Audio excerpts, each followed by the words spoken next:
Hi, reader. I'm Cindy Burnett. Welcome to my award-winning podcast, Thoughts from a Page, which is a member of the Evergreen Podcasts Network.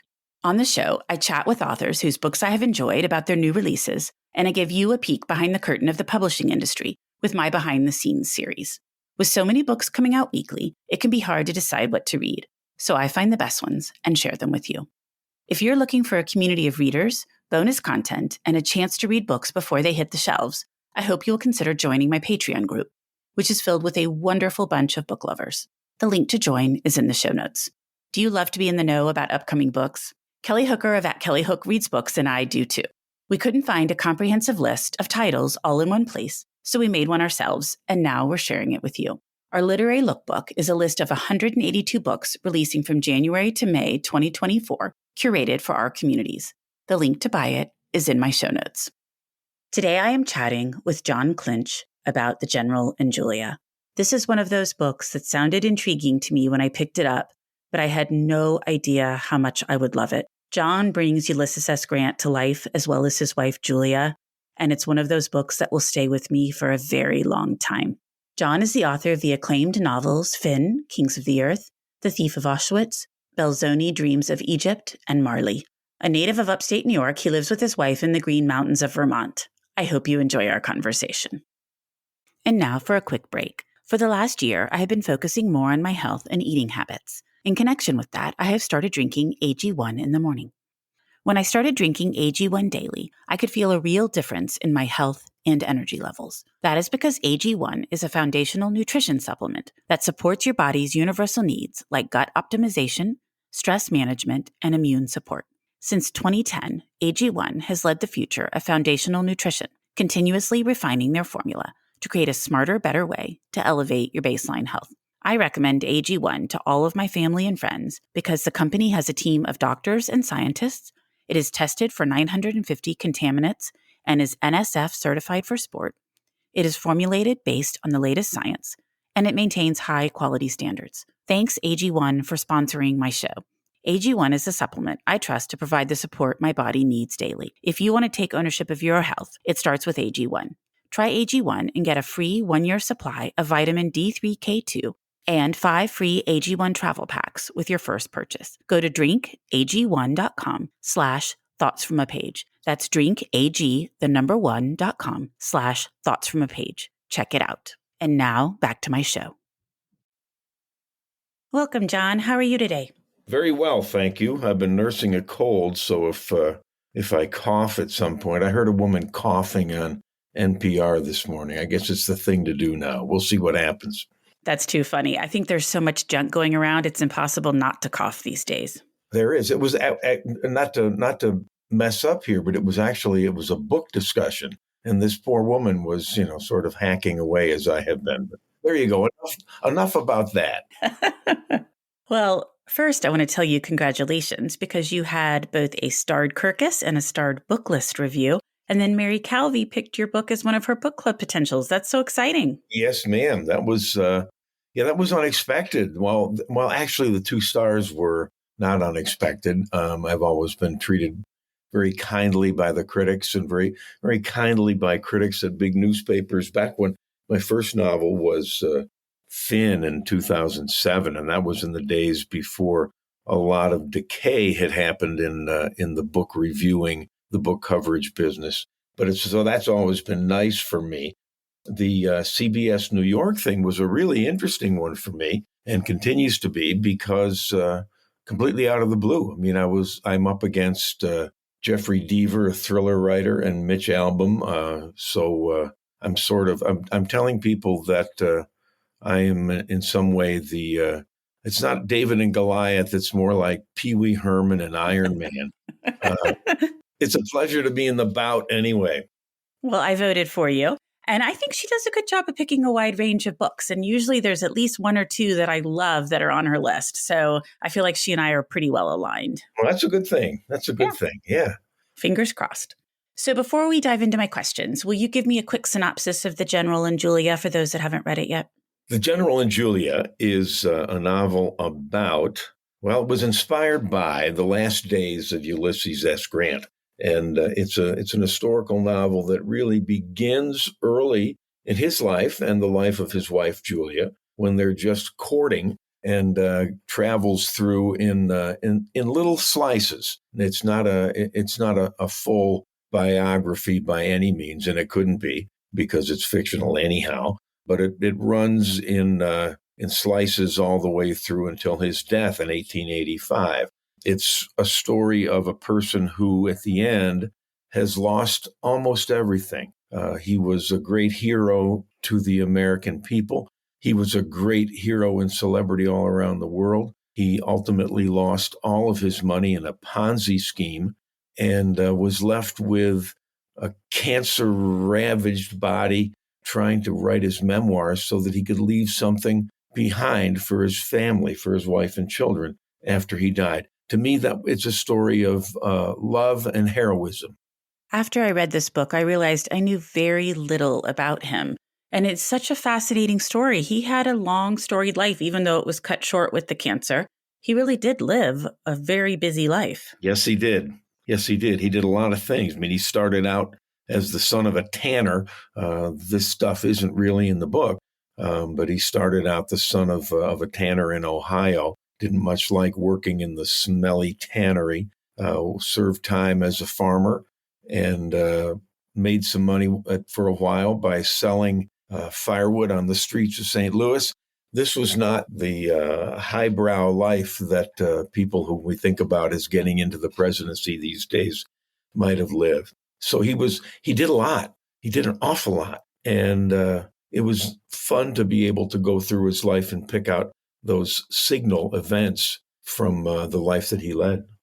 Well, and I want to hear more about how you decided what to include. But before we talk about that, tell me how you even decided to write about him. Like, where did you become interested enough in him to decide, okay, this is my next topic for a book? I've had a history of writing historical fiction. And actually, it's been historical fiction of a particular kind. It's been studies of fictional characters that we didn't know anything about or didn't know much about. So, and my first novel, as I said, was Finn, Huckleberry Finn's father. It was set in around 1840. And it just kind of came together with me as that's a time that I'm suited for some reason to writing about. I'm comfortable writing about that period. I've long been interested in Mark Twain as a reader, as a child, and then as a grown-up, writing about some of his characters. I've got a big relationship with the Mark Twain house in Connecticut. And Mark Twain, I knew, would be a character in this book if I decided to write about General Grant because they were friends.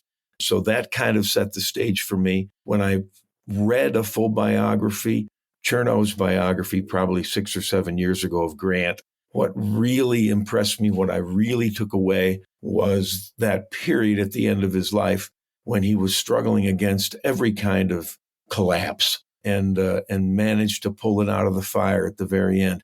Writing, in fact, the last words of his memoir 3 days before he died. So that was a real act of strength and decency and heroism of a sort that we don't usually associate with him. And that set my imagination going. And Mark Twain helped with all of that, correct? Yeah, Twain was a friend. Twain was substantially younger, but they had known each other for a long time. Something that people don't think about much is that when Grant was getting started waging the Civil War, Twain, whom he did not know, was deserting from the Confederate Army, which kind of strikes me as an interesting point of convergence and divergence there. I don't know that the two ever might have discussed that. That would have made for an interesting thing. But they were good friends. Twain was, of course, a big success by that time. And Grant, who had an unfortunate habit, I think, not a bad habit, but one that didn't serve him well, of expecting the best out of people. He was fooled a number of times in that way through his life, had expected the best out of a magazine editor who offered to publish his memoirs. And he learned just before signing the contract that the plan that he'd been offered was not nearly a fraction of what he should have been getting. And Mark Twain managed to offer him a package that not only got the book out there in good order, but got it read by hundreds of thousands of people, and in fact, made it the best-selling book of all time at that moment. Twain had just published Huckleberry Finn, and what do you know? Ulysses Grant outsold Huck even then. I loved that connection. Me too. It was fun to write Mark Twain. Or Sam Clemens. I mean, he's really Sam Clemens in this book. Right. But it was fun to write for him after having read him for an awful lot of years now. I bet. Well, that actually leads me right into my next question. What it was like writing both him and writing Grant. I mean, these larger than life figures, and you're putting words in their mouths and you're speaking for them and telling their story. What was that like?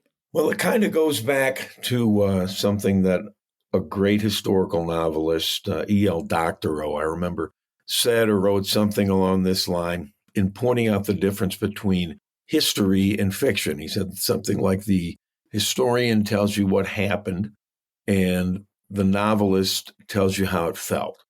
And the only way that you can get to what it felt like, in the case of these two particular men and the other characters in the book who are known individuals, is to reflect in a very sympathetic way, kind of a sympathetically imaginative way, on the things that we know happened to them, and look at those things in this particular case as a continuum, an accumulation of points of view and events and shifts in attitude that went, in Grant's particular case, from childhood in Ohio to death on a mountaintop in New York, with a huge number of adventures in between. And when you think hard enough about him and about his wife and about Mark Twain, you begin to want to get inside their heads. We know in some ways how Twain spoke. I mean, we know how he wrote, at any rate, as Mark Twain. So that voice was fairly, was kind of a fun challenge to take on. And we know what he was about relative to his friend Ulysses Grant. We know that he was not very fond of publishers, and we know that he was fond of Grant and was in a big hurry to rescue him from what he saw as maybe not a dishonest publisher, but a publisher who wouldn't be doing the best by him. As for Grant, to me, he spoke to me in his physical nature, which kind of informs his language and his conversation. He was not a showy person. There's a scene in the novel where he's traveling by train and he's wearing old blue pants and a striped gray shirt without a collar, and he has a white wool cap that his daughter had knitted him for Christmas, pulled down to his eyebrows. And he is General Ulysses Grant at this point, but he is traveling as he always traveled, which is pretty much incognito. He was smaller than his reputation. He was plainer than his reputation. And that aspect of him stuck with me and made me want to look at him not as some lofty individual, but as a person among other people. That's so interesting that you point that out, because I also thought it was such a contrast to the way you portrayed Lee and the way other people portray Lee as well, that he was showier and concerned about his appearance. Yes. And so the way the two interacted with each other and the gearing up for their meeting, all of that was so well done. It's one of my favorite parts of the book. Hey, thanks for that. I really, that section, which I think covers 2 or 3 chapters, is a pretty substantial chunk of the early part of the book, I think. I didn't want to tell their story straight ahead. And I didn't want to have a narrative of the days leading up to Appomattox. I mean, anyone can do that. And everyone has done that. That's what I was just going to say. And plenty of people have. Yeah. So I had this idea that I could tell the story via Lee's brand new uniform, because one thing we know is that he had a new uniform made for what would ultimately be his final meeting with Grant, however it turned out. And so the tailor becomes a character, and the tailor who manufactures this suit, this uniform, this elegant uniform, sends it off. We see him again only later, and the nature of the uniform remains secret from Lee right up until the day of the surrender, and it serves as kind of a totem throughout that section of the book, signifying that you know what? It's sort of like Schrodinger's cat. Um, there's this uniform in this package, and it could go either way. It could be a uniform that he wears at surrender, or it could be a uniform that he wears at triumph. And he doesn't know. He keeps it a secret from himself. And that was to me a good way to tell the story in a way that it hadn't been told before. That was so well done. And it really speaks to what you were talking about before, making the reader feel versus informing them. Yeah, I wanted to get inside Lee's head there. I mean, because he must have seen what was coming. You know, the South was rapidly failing. But I wanted him to have that bit of hope left inside that sailcloth wrapped package that has the uniform in it, and that there's, I might unwrap this and triumph. Yeah, to me, that was kind of important. I loved it.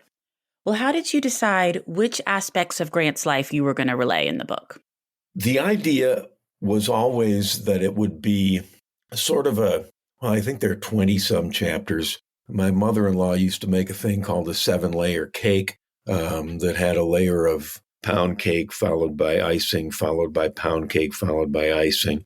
And this is kind of a 20-layer cake in that the cake itself, the sponge, as they call it on the British baking show, is a long narrative, not long, but an extensive narrative of his life. And interrupting it are layers of the present day of the book, which is his last 40 days on Mount McGregor in the Adirondacks in New York. So it goes back and forth in time from a moving sequence to a more or less fixed sequence that gets interlaid between them. So I wanted to choose things for that cake that would represent and let me see him and let me show him and let me get inside his brain if I could in personal ways. There was no question that, and I forget where I found this bit of information, but when I learned about their courtship, Ulysses and Julia, I learned the story that she had had a parakeet. She was quite young. He was young as well. She had a parakeet who died.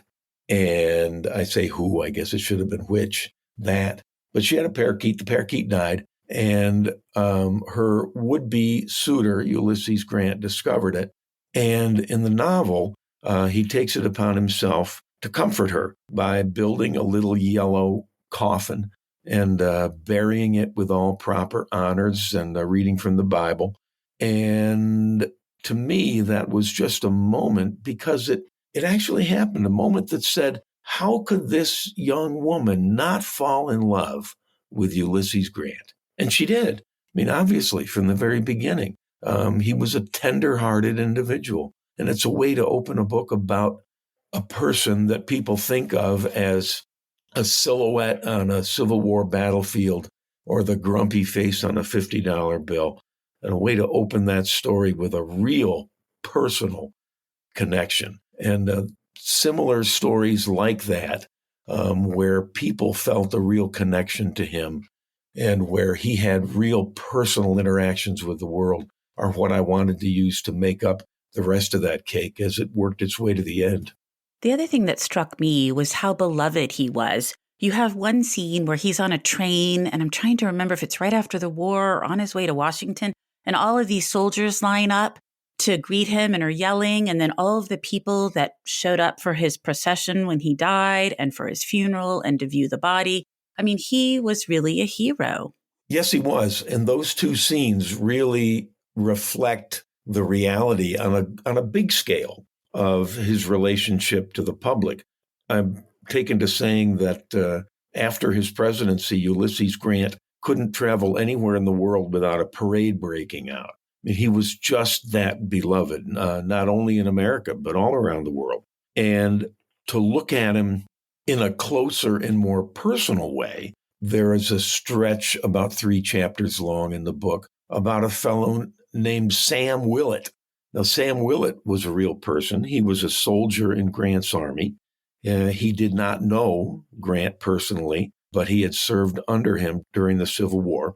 And when Willett found out, he was a pretty old man indeed, just like Grant. He was about my age, probably, which is kind of scary. But when he found out that Grant was ill and that he was spending a little time recuperating, or at least trying to feel a little better on this mountaintop in New York State.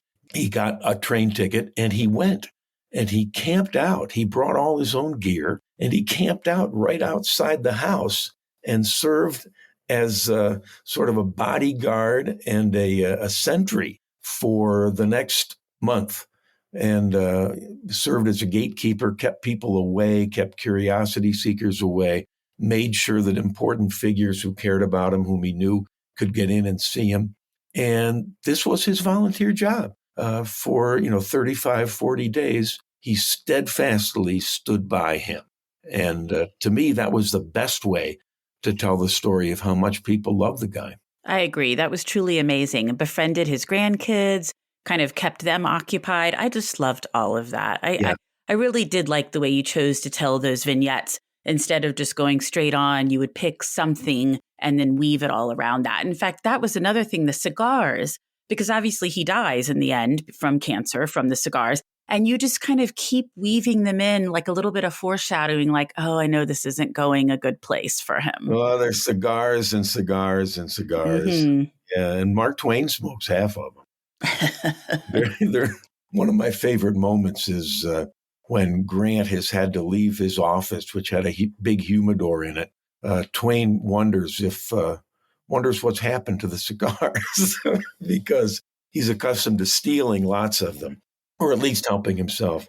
But yeah, it was important to me. One of the tricks that, I shouldn't say tricks, but one of the techniques that a guy like me uses to establish time and place is something like that cigar, something like the music that gets played by a fiddler in an encampment someplace. Those things that appear sort of in the background but are constant enough so that they give a flavor to the book. His cigar habit started, and I won't go into it in much detail, but it started because he was seen in the newspapers smoking a cigar. And suddenly the American populace decided that they needed to send Ulysses Grant cigars, and they needed to send them to him in enormous numbers, such that he ended up smoking 25 cigars a day on average. I mean, can you imagine 25 a day? I mean, you just feel sick to your stomach, independent of how bad it is for you. Just all of that stuff, ingesting it. Ugh. You would think. And it started out as a moment as a kind of gratitude on his part. Right. These people were kind to him, and they loved him, and he couldn't not smoke a cigar that they sent to him. Of course, he left. He distributed lots of them to his soldiers, of course, as well, because he had far too many to smoke himself, even at 25 a day. Right. But it's unintended consequences. And I just kept thinking that as the cigars were being woven in. And I was like, oh. This is a book full of unintended consequences. It really is. Science, science, science! Science, science! Hello, podcast fans. Want to get weird with us? Come check out the Mad Scientist Podcast. We're a weekly show that looks at the history, philosophy, and hard facts behind your biggest paranormal questions. Did the government really pay for a psychic spy program? Yes! Is it true that surgery got its start in grave robbing? Yes! Can a roller coaster really kill you? Legally, we can't say so for sure, but sometimes, yes! Join myself, Chris Cogswell, and my co-host, Marie Mayhew, as we examine the science, philosophy, and history behind the strange and unusual. All to discover what's possible and plausible versus what's, well, just made up. Check us out wherever you find your favorite podcasts. The Mad Scientist Podcast. Another thing that fascinated me was that Grant and his family were provided for when he left the White House. All of these wealthy individuals granted them money that they could have lived on for the rest of their lives if something else had not happened in the story. And I was just amazed by that. I had no idea things like that would happen. Yeah. What we need to remember is something that nobody knows, nobody really remembers, is that when Grant served as the president of the United States, he had to give up his commission in the Army. That's right. And when you give up your commission in the Army, you give up your retirement benefits. And there was no retirement package for the president of the United States. So when he left the presidency, he had no income. as terrible as that was, his father-in-law had predicted that and predicted doom and dire consequences, which actually is what panned out. But, this was the Gilded Age, and people, financiers whose names you would recognize, who admired him. And once again, they admired him. They loved him. They wanted to see him lifted up.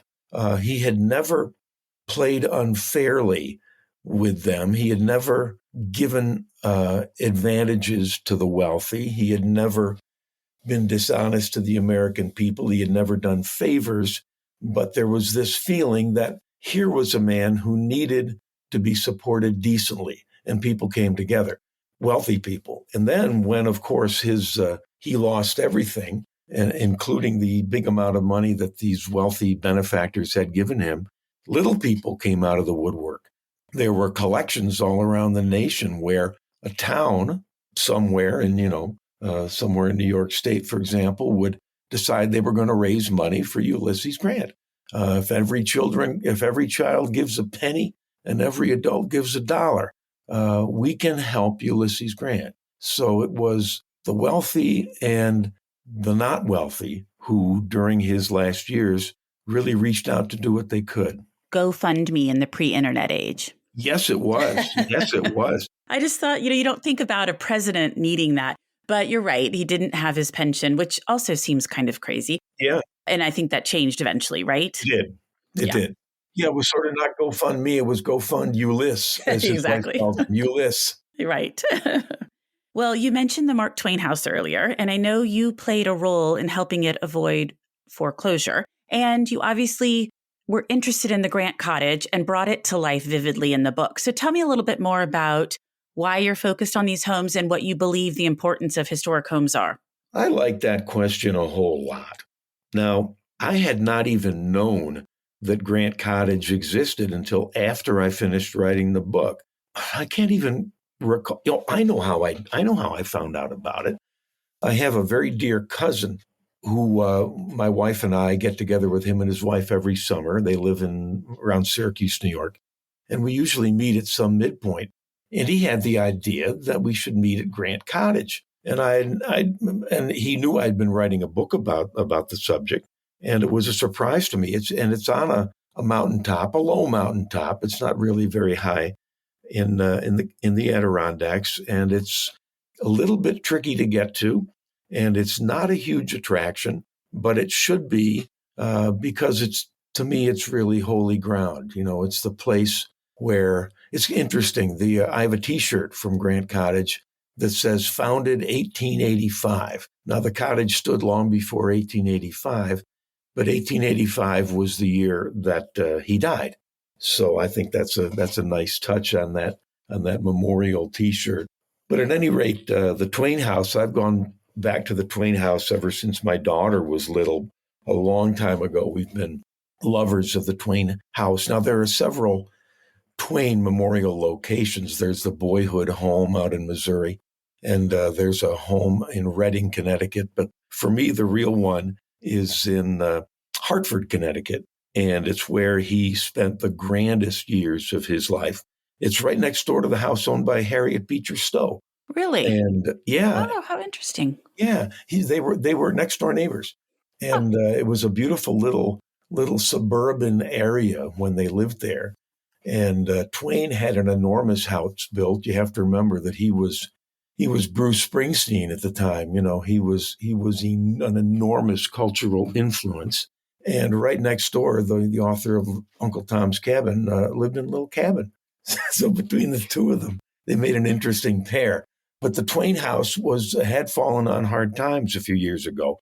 They had built a big museum out behind the house, and they had some trouble with some employees. And I got word. Now, I had been there, done readings and speeches a number of times, and I got word that they were on hard times. I'd read it in the New York Times or somewhere. And I phoned up the director, who now actually runs the National Civil War Museum in Gettysburg, or in Harrisburg, Pennsylvania.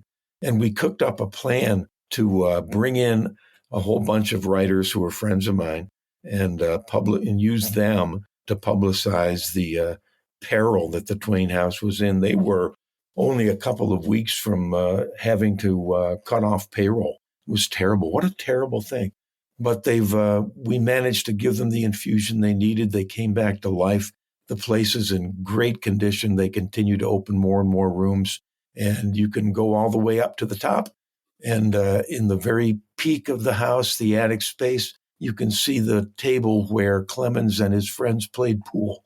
Okay, now I have to visit. This sounds like a trip that I need to make. Oh, you do. I recommend it to everybody. It's magnificent. It sounds like it. I always feel like that you learn so much when you visit those places. Like I've been to Faulkner's home in Oxford and Jane Austen's, in different places like that. And it's just such a wonderful glimpse into their lives and what they were doing when they were writing. Only a couple of, while you're traveling to Connecticut, only a little bit north of there in around North Adams, Pennsylvania, or North Adams, Massachusetts, is the house where Melville lived when he wrote Moby Dick. Oh, really? Yeah. Okay. Well, then, yes, I'm going to have to do a little author tour. Yeah, good idea. And then you go a little bit to the east and you're at Edith Wharton's house. They were all up there. Yes, there were a bunch in Massachusetts. I agree. So, yes, I'll have to make it a long trip and then get all the way up to Grant's cottage somehow. There you go. Well, and I was going to mention with respect to Grant, my daughter goes to Barnard. And so I was up there this fall and we were going on a walk in Riverside Park and we're walking along and I'm like, what is this beautiful building? And we walk over there and it's his mausoleum and it was closed at the time, unfortunately. But now after I've read your book, it is on my list. The next time I visit her, we're figuring out their hours and getting over there. And there's that huge housing complex, a government housing project that's named after him as well there, which I always was like, why is this named after him? This is so random, but it's not at all. Yeah, you don't think of, I never did, think of him as a denizen of New York City. I agree. No, but he lived there for probably the last 20 years or so of his life. He was a New Yorker. I thought that was so interesting. And now I'm dying to go in the mausoleum. And it's so pretty. And the line of trees coming out of the front of it. I mean, it's a beautiful structure. Oh, it's the American Taj Mahal. Mm-hmm. I love that you called it that. Yeah, I mean, you can feel the reverence that people had for him there. Definitely. Well, let's quickly talk about your stunning cover. Do you love it? Oh, good Lord, I love that cover. I mean, really. Have you seen or do you have the final printed version? No, but I clearly need to get it. I have the galley. You need to get it because we can talk about what it looks like, although I'm sure you'll have a picture on your podcast, but the background is handwritten letter, like as if it were a letter from Grant to Julia. Overlaid on that are, actually what it is, it's leaves and flowers, but it's actually taken from a photograph of old Victorian wallpaper. Gee, I have to give so much credit to the cover designer because he brought together the idea of letters home from somewhere, and he brought alongside that the idea of home between the wallpaper and the handwritten letters. And in the hardcover, the leaves that you see are all embossed, and it's just it's a gorgeous piece of work. When they showed that book to me, when you've written a book, and as long as you have a good relationship with people, you get to comment on how the cover's coming along and so forth. And this one just knocked me out. That's exactly what I thought when I first got an email about it and saw the cover. I was like, I don't even care what this book's about. I need to read it. It's so pretty. But then obviously it was just as good inside as it is outside. Oh, thanks. To me, it seems like a book that if you pick it up in a bookstore, you will not want to go home without it. Absolutely. Well, I'm going to get a hold of a physical final copy. Before we wrap up, John, what have you read recently that you really liked? Let me see. The one book that I always recommend is by Charles Fraser. You know Charles Fraser as the author of Cold Mountain and other books. A book that is his smallest book. It's called Nightwoods, and it's really a literary thriller. And it's very much different in weight and impact and so forth from his other novels. But by God, it's a work of enormous beauty. And I recommend Nightwoods everywhere I go. The other book that I would recommend is, one of the few novels certainly the only one I can think of in the last few years that I read right through and then turned back to page one and read it again is Nightmare Alley. I don't know if you saw the Guillermo del Toro movie based on Nightmare Alley. The author is William Lindsay Gresham, and it's a dark noir kind of a thriller, and it's set in the world of carnivals, and it's about a young man who decides that he can learn to be a mind-reading artist and gets in loads of trouble. It's a beautifully written book. It's dark and dangerous, and I recommend Nightmare Alley with all enthusiasm. I'm not familiar with either one of those, but I'm going to add them to my list, particularly the Charles Fraser one. That sounds really good. Oh, it's great. It's great. Good. And they both start with the word night. Isn't that weird? That is weird. Yeah, Night Woods, Nightmare Alley. There you go. You can set a trend. Working on those night moves. I also recommend Bob Seger. So there you go. There you go. Well, John, thank you so much for taking the time to chat with me. And I cannot wait for everyone to listen to our interview and then also to go out and read The General and Julia. Well, thank you so much. Thanks for helping get the word out. I dearly love this book, and it's been fun to talk with you about it. I thought it was very fun as well. Great. Thank you.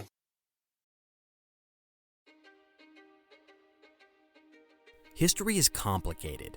The story of human progress is long, messy, and riddled with controversies big and small. On Conflicted, we dive headfirst into history's most infamous events and contentious figures. We try and untangle the good from the bad, the fact from the fiction, and the monsters from the misunderstood. Was Genghis Khan a murderous butcher or a civic pioneer? Did the Allied powers go too far in firebombing the German city of Dresden at the twilight of World War II? And how did the Marquis de Sade acquire such a sinister reputation? And was any of it true? These are just a few of the tough questions we wrestle with and investigate on Conflicted. So if you love history or just enjoy a good story, please join me, your host, Zach Cornwell, for a fascinating new topic each and every month. Conflicted, a history podcast, is available on Spotify, Apple, or wherever else you get your podcasts. I hope to see you soon.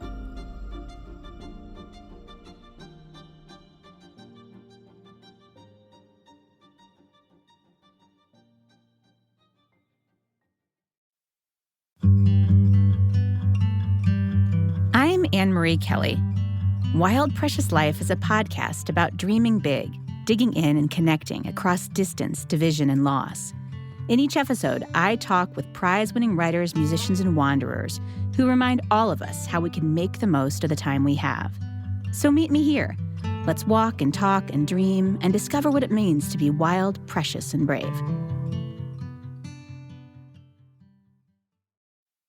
Thank you so much for listening to my podcast. I would love to connect with you on Instagram or Facebook, where you can find me at Thoughts from a Page. If you enjoy the show, please consider joining my Patreon group to access bonus content and support the podcast. If you have a moment to rate the show or subscribe to it wherever you listen to your podcasts, I would really appreciate it. It makes a big difference. And please tell all of your friends about Thoughts from a Page. Word of mouth does wonders to help the show grow. The book discussed in this episode can be purchased at my bookshop storefront, and the link is in the show notes. I hope you'll tune in next time.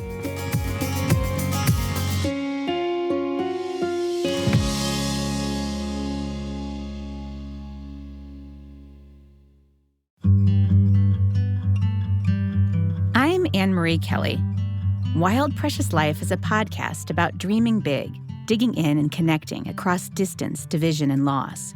In each episode, I talk with prize-winning writers, musicians, and wanderers who remind all of us how we can make the most of the time we have. So meet me here. Let's walk and talk and dream and discover what it means to be wild, precious, and brave.